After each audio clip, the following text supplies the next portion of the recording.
आजची सर्वात मोठी खळबळजनक बातमी. वडगाव मध्ये घरफोडी, 5 लाखापेक्षा जास्त मुद्देमाल गायब. आता पाहूया सविस्तर वृत्ताकडे.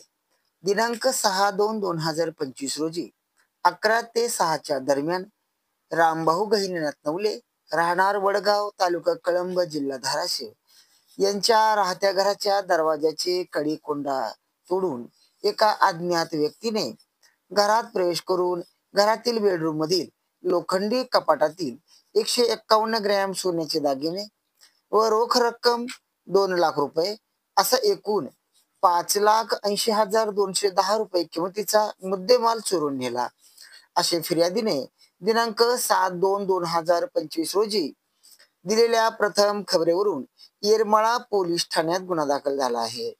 भारतीय न्याय संहिता कलम 305(अ) 331(3) अन्वये गुन्हा नोंदवला असून पुढील तपास चालू आहे.